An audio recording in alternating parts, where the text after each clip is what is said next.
for about the next 45 minutes or so, I'm going to talk to you on my self-imposed topic, the power of independent hands.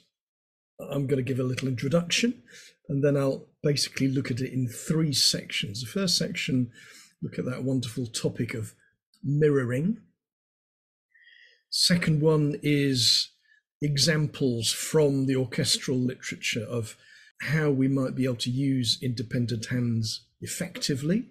And thirdly, exercises which can help us to have more independent hands. Okay, I'm going to talk really about instrumental conducting.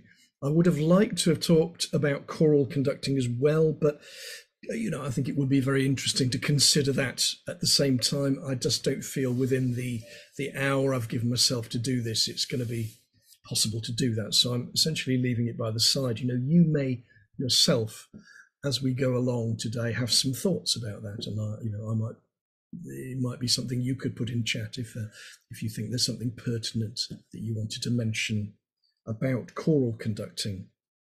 Something I'm not going to do as well is I'm not going to just talk about conducting professional groups. I think what I'm dealing with this evening is pertinent to all types of instrumental groups that you might conduct, be they professional, amateur, adult, children, students, different levels, different experiences. I know that the type of group, those types of group, will quite seriously affect the way you conduct and the way you approach making music with those different groups. But I think it's still relevant what we're talking about here. Thirdly, I'm simply going to state that for me, conducting is more than about beating time. I suspect you wouldn't have come on a call like this if you thought all that conducting was just making sure that everybody stayed in time. So I'm not going to go any further with that. And just to say that finally, I'm going to attempt not to talk simply about right hand and left hand. For me, left-handed conducting is entirely possible and good and right if you are a left-handed person. My reason for doing that is just that I no longer think we're in the day and age where we say to left-handed people, no, you must conduct right hand, which is indeed what has been said for many, many years. Again, if you've got any particular thoughts about that, do add them. So I'm going to talk about the baton hand. You might not use a baton, but you know what I mean. And the other hand. In my case, the baton hand is the right and the other hand is the left. I know that's not true for everybody looking at me on the screen today. I know there's at least one, possibly two, people who use a baton in their left hand. Okay, so first part of this, mirroring, is a quote from Max Rudolph's Grammar of Conducting. Strictly avoid time-beating movements with the left hand. Here's another quote from Brock McElleran. Under no circumstances allow the left hand merely to mirror the right for more than a few beats at a time. A new student recently said to me something along the lines of, all conductors mirror continually. Interesting. Just have a little think about your own conducting. Could that be a description of you? Could he have been watching you when he got this idea? Well, all conductors mirror all the time. Just to be clear, in case anybody's not clear, mirroring is simply when you're doing the same action with each hand as if there's a mirror in the middle. I don't think, by the way, this chap I mentioned was particularly complaining. I think it was what he was observing. I'm sure none of you ever engage in the crime of mirroring, but just in case you do, let's give it some thought. I actually don't think mirroring is the heinous crime that it's sometimes set out to be. Change track for a moment and think about gestures, and we could actually have spent a little while thinking about gestures. You may know this gesture, this Italian gesture. Okay, you see it a lot on Italian roads where they're sort of going, what the heck are you playing at? Sometimes Italians mirror that, and they use two hands, so coming down the center of their body, they do the same thing on both sides. It's when they really want to make a point. They want to emphasize and double the fact that they are really a bit peeved about something. So there are examples of how mirroring occurs in just gesture, nothing to do with conducting, to emphasize. And I think in some circumstances mirroring is fine. Let me just give you some quick examples. I'm going to share my screen. Okay, so there you can see the opening bars of Tchaikovsky's first piano concerto. Fairly much in the middle of that, you'll see the horn. Bum, ba, ba, ba, dee. Yeah. I'm not particularly interested in the first beat of the bar, which is, of course, empty. There is no sound on the first beat of this 3/4 bar, although, in my opinion, it needs to be a fairly strong beat. The second beat is what I'm interested in. And while it's perfectly possible to give our 1 and nice big 2 in the direction of the horns, I think it's such an important fortissimo entry leading us into the whole orchestra. I like to mirror that beat with both hands going sideways. Now, you might not want to do that yourself, but this is just an example of where I think it's useful to hit something to get it going in a strong manner. Here's another example. This is the end of Mahler 3. The moving parts you can see there are the timpani, tonic dominant in the timpani, repeated many, many times, as I'm sure you know, at the end of Mahler 3. Big orchestra, a lot of sound, a lot of people all over the place. And there are parts of sections like this, and I'm not going to go into detail. I don't have time to go into detail right now. There are parts of sections like this where I just want to mirror a bit, just to give a big feeling to the big orchestra. And that really is what my third point is about as well here. Here's another example. This is almost the end of Beethoven 9. You can see it going to the penultimate section there, that slow 3/4 before it hits the prestissimo on the following page. Again, if you've got a choir in front of you, even more so if you're doing opera and you've got a big stage just above you, there are times when just the breadth of what you're doing. Last time I did Beethoven 9, for some reason the choir was strung out in very few rows. It was hugely long. So it just felt there were times when, in order to communicate with the width of choir, a little bit of mirroring was useful. But you know, I'm more or less on the same page as Brock McElleran here, when he said that, you know, a few mirrored beats, yeah, that's okay, can be positive. So I don't want to get rid of this idea from our technique completely. I think the main point is at this stage to say is that we need to be aware of what we are doing. I asked you a minute ago, didn't I? I just think about your own conducting. And I wonder, I'm not asking you to tell me, but I wonder what your answer would have been or was. No, I don't mirror very often. Yes, perhaps I mirror quite a bit, or I don't know. And actually, of those three, the I don't know is the most worrying one. We need to be aware of what we're doing. Certainly, some people do mirror unnecessarily, and I'm sure I've done it myself. I think there are three possible reasons, perhaps more, three reasons I've come up with as to why that may be the case. There can be a physical issue. One of the most common parts in the body to carry tension is in the shoulders. If you've got it in one shoulder, you're very likely to have it in the other.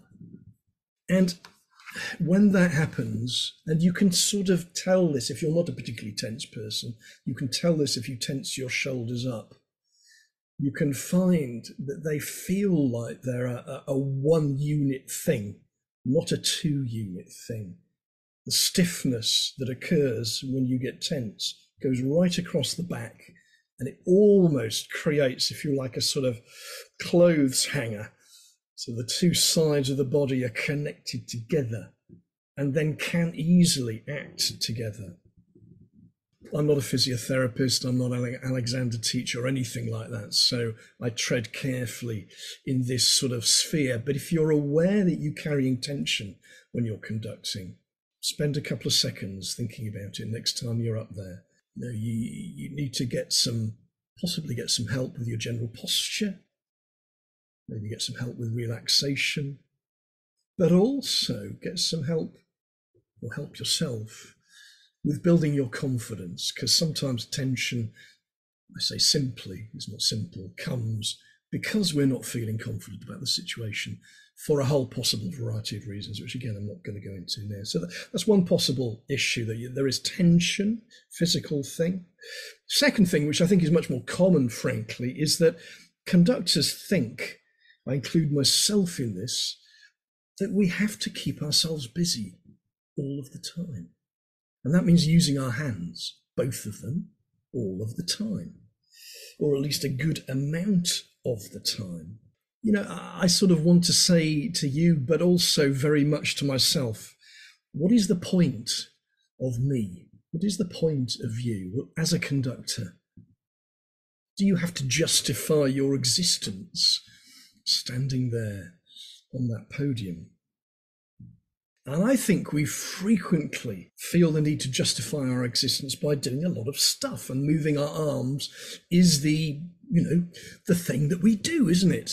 So we do an awful lot of that. We start looking like a windmill, and we start getting completely ignored. If we mix it up, we spend periods doing very little, we get noticed more. Some of you may have heard this story before. When I was young, I must have grown up with a ticking clock by my bed. I distinctly remember waking up in the middle of the night. I mean, I was probably 6 or something, I don't know. And having no idea why I'd woken up, and so, Mum, I was all worried. And Mum came in and she wound up the clock. And I think what had happened was, because the tick was always there, the tick stopped. Whoa, my goodness, what happened? So this weird thing there of absence of sound had woken me up. And I think orchestras are a bit like that, with the movement that we often doing all of this sort of stuff, and they just switch off completely. Oh, it's him doing all this crazy stuff. But then you just come down to that and they go, ooh, you're there too, because you've done virtually nothing suddenly. We're very good at blaming orchestras for not following the beat. But sometimes there are very good reasons which are right in our hands, literally, to do something about. So yeah, that's the sort of feeling that we have, that we've got to justify ourselves by doing an awful lot. Third thing is, we don't actually know what to do with the other hand. And that's what I want to come to now. Let me give you a few examples of what I would consider possible usage of that other hand. I've got a friend, a conductor friend, a very fine conductor actually, and a very good conducting teacher, who, as a starting point, describes the use of the baton hand as musical grammar and the other hand as musical poetry. Now, he would say immediately, and I would say that can be taken too far. But I think that's quite an interesting, useful to me picture, idea, analogy. I'm going to cover quite a few possibilities here, but there are other uses of the other hand that I'm not really going to talk about. It's almost endless within what we do. For example, communicating with a soloist, ensuring clarity of preparatory beats. This hand can be very useful. Turning pages. Here's a bit of Weber. I expect you'll recognise as the opening of the Freischütz Overture. Nice crescendo in bar 1 there.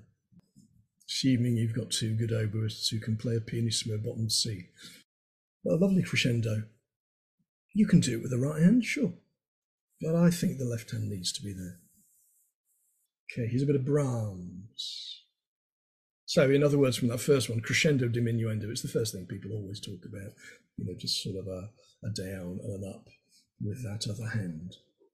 Here's a bit of Brahms. This is the 4th movement of the 4th Symphony. And just at that double bar line roughly in the middle of the page you're seeing there's a pause in the previous bar before it goes back into the 3/4. We're in the 6 section. From the top, you've got a little sort of melodic phrase in the flute coming downwards. You've got some of the other woodwind playing a 3-beat note there. You've got some horns playing a 4-beat note, trombones as well. And then in the strings down the bottom here, you've got a rest, then a 4-beat note or 4 beats of playing. They're concluding the bar. So you've got several different lengths of notes there. I'm not going to go into the whole thing because it would take a little while to work out exactly what you would think is the right way to do this. But certainly that flute part, I think it's nice just to acknowledge that the flute has got that little melody there and to bring it off. You could actually bring it off with either of the 2 hands that you're using. The best way for me is to do it with that hand you're taking the flute off quite a bit above the other hand. That's one place where giving a cut off in one hand and not in the other hand sustaining through and then coming off is very, very useful. Okay, here's another Brahms example, the beginning of Brahms 1. Just as we get into this first allegro, there you've got the woodwinds at the top, obviously again, starting off, horns playing with the woodwinds there. And then underneath, a couple of bars later, you've got the timpani, joined on the following bar by trumpets and horns. And then at the bottom, we've got the strings before the timpani join. So rather than this being, cutting off like the other example in Brahms 4, we're giving an entry here, we're giving a cue. And I think it's very useful to give something in the wind and then something with the other hand for the entry of the strings, because these are strong entries. Now, I'm going to give the woodwind their passage. I can't remember if I give both the string and the timpani. I think I do with the same hand. So it feels to me you could give one, you could give the other. There are always options. But anyway, it's another thing that's very, very useful to do with the other hand. And again, if you level the hands in that sense, rather than being at the same height, then it's easier for the players to take on exactly what you mean. Here's the opening of Beethoven 9's second movement. So you've got the string starting, dum-ba-dum, bum-ba-dum, timpani, yeah? That's the key one, of course. So what is quite nice, I think, is to alternate the hands. You can use the baton hand to start with. Could be the other way around, why not? But you give the baton hand for the strings there, playing yum-ba-dum, bum-ba-dum, timpani with the left hand, and then perhaps both hands for the final one. Something along those lines. That to me actually suits the way Beethoven's written the music very well. The timpani is out on a limb, and very much throughout this movement, as I'm sure you know, it provides that wonderful octave leap. And it is a separate part on its own, and giving it a separate hand, I think, is quite appropriate. Here's one which you may not all know. This is the opening of Benjamin Britten's The War Requiem. You may be able to see at the top there, it says slow and solemn, crotchet beat, quarter beat, 42 to 46. So we're in a slow speed here. In my opinion, it doesn't need to be like that. Subdividing this, I don't think works very well. But Britten, with his wonderful sense of rhythm, the third bar there, you'll see across the first beat, he's written a 5. So from there on, he's writing quintuplets. And what he does for each quintuplet is he writes a little diminuendo sign. So he's asking for a little, those are probably quite hard to see, but on the beginning of each pair of notes, he's giving you a slur, and on the first note, he's expecting a bit more sound with that diminuendo. So, ba-dum, ba-dum, that sort of thing. Right down the strings have exactly the same thing underneath. My feeling here is that if you've got, in my case, the right hand, but your baton hand is doing that slow 4, your other hand can actually give you 1, 2, 3, 4, 5, 1, 2, 3, 4, 5, 1, 2. Can actually do a sweeping motion. That looks horrible right next to a camera, sorry. Can give a slightly sweeping motion to give the accent on the fifth of the 5 quintuplets. So that, in that sense, my case, my left hand is 1 quintuplet ahead of my right hand. Here's another one. This is the opening of Leonora 3, Beethoven's Leonora 3. I quite like this because there are 2 things going on here at the same time. Well, one after the other, actually. So you've got this nice, strong G, bar 1. And then in bar 2, we're down to piano, diminuendo. So we've got several bars of diminuendo, essentially. But then we've got a scale passage falling down. So from the very first thing I was saying, your other hand can go with the baton hand and can give you that diminuendo. But when it's got to the end of bar 1, I would turn the hand from that plane to this plane. So it's then moving in that direction because it's giving the phrasing of the moving part going downwards. In fact, I go back to the Weber Freischütz. Exactly the same thing is true of the Freischütz, although this time it's a crescendo followed by a phrase. So I would be very likely to be doing an upward sign and then to be doing some sort of sideways sign for the... You all know what that is, I'm sure. Opening of Mahler 2. Okay, so bar 1, fortissimo, strings. This is just the string part, obviously. Right down to piano in the second bar, where I think the left hand just does a bit of the Gergievs. Doesn't actually do anything much at all. And it's doing, something there. And then the other hand, my baton hand, is giving a lot of power, I hope, to the cellos and basses as they do their wild stuff, wild stuff.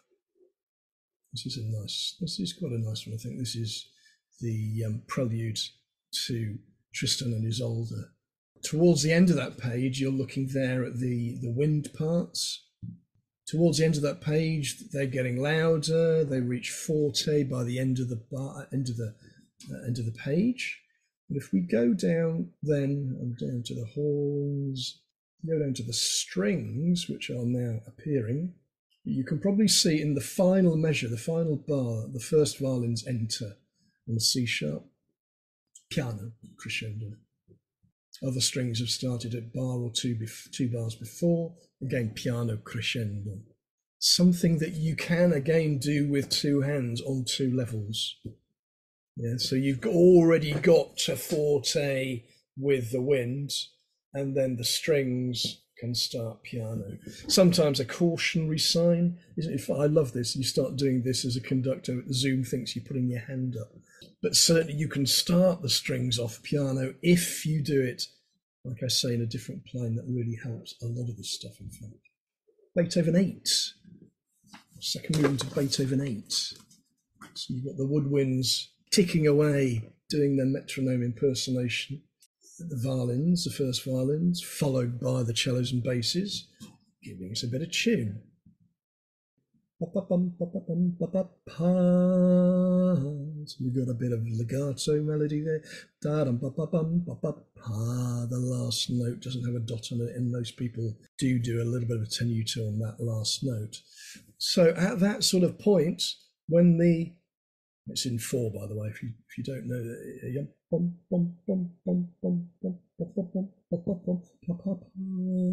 So a little bit of sideways motion, which tends to be the motion we give when we're doing phrasing, is useful particularly on those 2 moments where the sound of the violins is legato, and on the final note, the G in the cellos and the bass, just to give it a bit of length with your hand. That's a sort of an example where if you look at it, you think, oh, well, I've got some staccato and some little moments of legato, and it carries on like that. You can see perhaps at the end of the page, there's another slur, a couple of slurs in the first violin part. As a general thought, you might think, well, what do I do? I've got staccato in some parts and legato in others. how do I deal with that? Well, there are times when you can do both at the same time, but in general, you're going to have to choose, because it's very easy to cause confusion by doing two things at once that's not for a really short period of time. Those examples there at the beginning of that passage, they're just a couple of moments in those first few bars. But if you were to do that extensively, to try and show staccato and legato at the same time, somebody's going to get confused at the very least. Let's tell a little story, which again, one or two of you may have heard, relating to this score here. This is a bit more Benjamin Britten. This is from his Sea Pictures out of Peter Grimes. By the way, if you don't know the War Requiem, listen to the War Requiem. I think it's a staggering piece of music, utterly staggering. And these sea interludes as well they are wonderful as a concert piece. Okay, so you can see from the half of this score that I'm showing you that the top parts, which are the flutes, are in 3, whereas the rest of those parts, which I think go down about to the trumpets, are in 2. The third trumpet actually is also in 3. Britten's a bit naughty. He doesn't always write 3s when there's a triplet. He sort of writes a bracket sometimes and just assumes you know what he means. And you go down a bit further. We've got, I think there's a xylophone and a harp. Yes. We're also basically in 3. It's a very slow beat again here, 40 something, I think. The strings are in 2. I saw this many years ago and I thought, I know what I can do. I can beat 2 in one hand and 3 in the other. So I practiced it carefully and I think I got it. I was really pleased with myself. Came to the first rehearsal, the orchestra ground to a halt, and one of the flutes just looked at me and said, "What are you doing?" I said, "Well, if you're playing in 3, watch the right hand. If you're playing in 2, watch the left hand." And she just quietly shook her head. We had a couple more rehearsals, fortunately, and I abandoned in the end beating the 3. I just beat the 2. The flutes and other parts played perfectly in 3. And I came up to her after the concert and said, "Okay, tell me how you did that." She said, "Well, it was because you were giving us one utterly clear, reliable piece of information. When you tried to give us 2 utterly clear, reliable pieces of information, they clashed enormously and it, did my head in. You beat a clear 2, I can play 3 around that, no problem." So that was a nice moment of learning for me. There is, by the way, an interesting little thing to say at the end of that is that when you have rehearsal time, if you, for example, got a passage which is all staccato up here, all legato down here, and you think, well, no, I definitely can't do both at the same time, I've got to concentrate on the staccato. When you first rehearsal, you could concentrate on the staccato. Second rehearsal, you could concentrate on the legato. I would say really use rehearsals in that sort of way. There are certain different things that need looking at. Well, change your focus. Okay, final thing to say about this before I mention a few exercises is, okay, I've quickly gone through a few examples of where using 2 hands in different manners can be useful. But let's not forget that we can absolutely do a vast amount with our baton hand alone. At the beginning of Beethoven's Coriolan, for example, with that si, ba, do we need 2 hands for that? I don't think I do.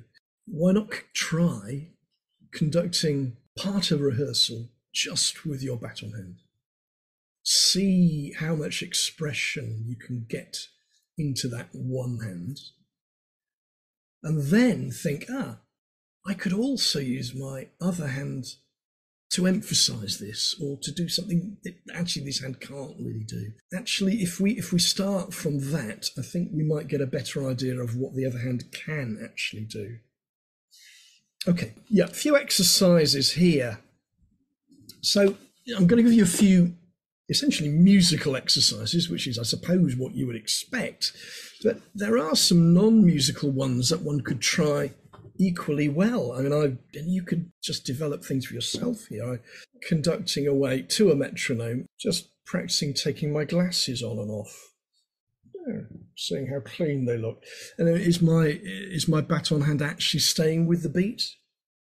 Turning the pages of book backwards and forwards, trying to find page 10, 20, 30, 40, 50, or whatever. You could make up all sorts of possible things that your other hand could do, whilst making sure that that baton hand is absolutely with a metronome. A simple one, but not necessarily an easy one, is something that's you don't need a baton for, is just to tap 2 against 3. You end up with that sort of pattern. If you do stuff like that, swap the hands over.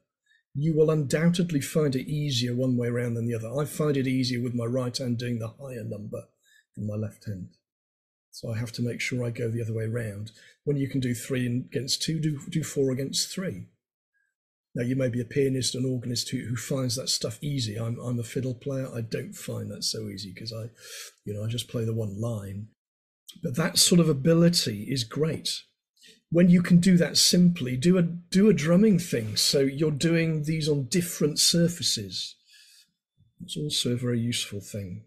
There's an I suspect apocryphal story of Sir Malcolm Sargent, known as Flash Harry, basically because he was always so incredibly well dressed. But there's a story of him doing a contemporary piece where there were a couple of sections against each other, one in 11 and the other in 12 or something crazy like that. And one of the players looked at him and say, "Sir Malcolm, how is it possible to really get this right? We're finding this difficult." And he said, "Well, just watch my left hand." He was supposed to have been able to do 11 against 12. Well, who knows? I think that's taking it a little bit too far myself. Take up the organ, take up the drum kit. Great things to do for conductors. Beat legato and staccato in each hand. I don't mean legato and staccato in one hand. That would be incredibly difficult. A couple of fingers doing legato, and swap them round.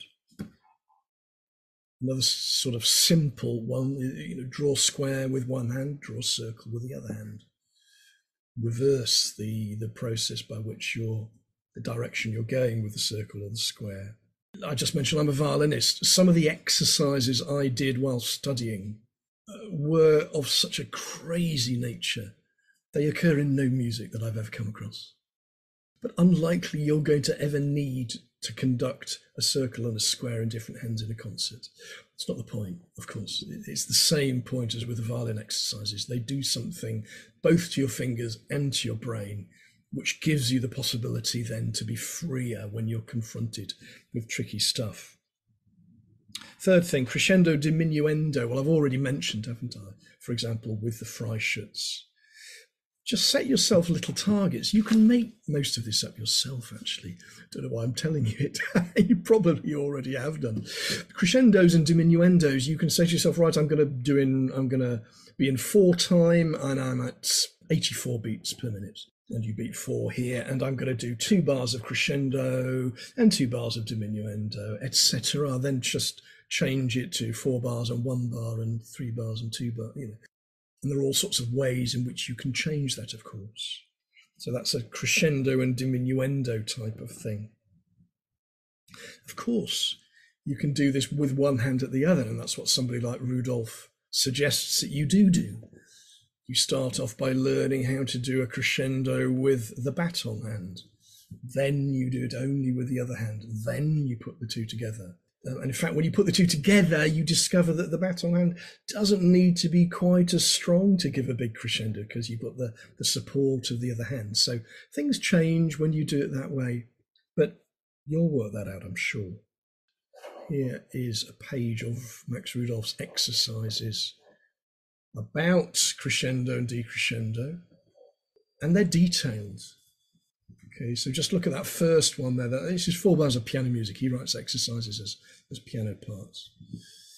And he's asking you to do these exercises, those 4 bars, at 3 different tempos with 4 different dynamic schemes. So he's asking you to do that first exercise 12 times.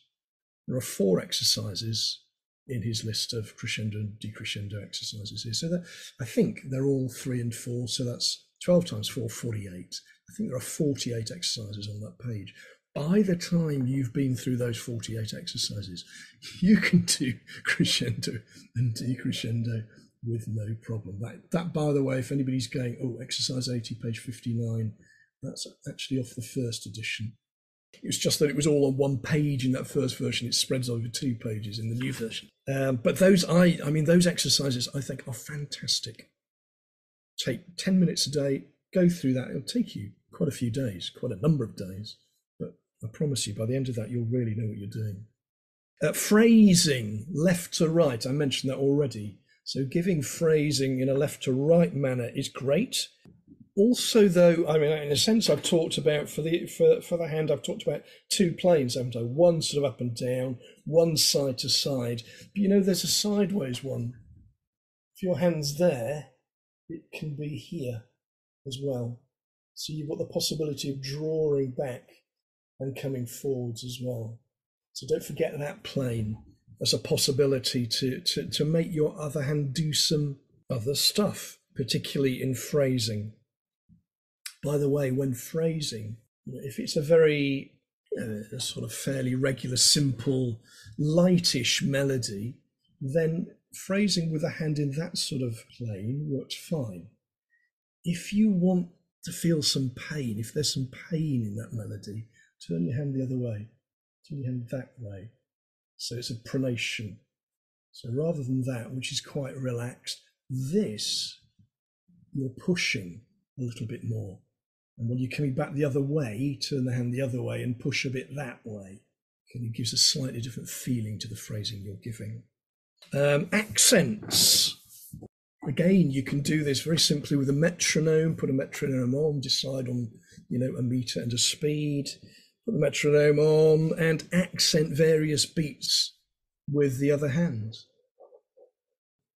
I noticed today, I hadn't noticed it before, McElren gives what I think is a lovely idea of getting somebody's help, or maybe a group of people's help, beating some beats and trying to get them to react in some manner. I can't remember what he says. Did he say clap or make a sound? I can't remember.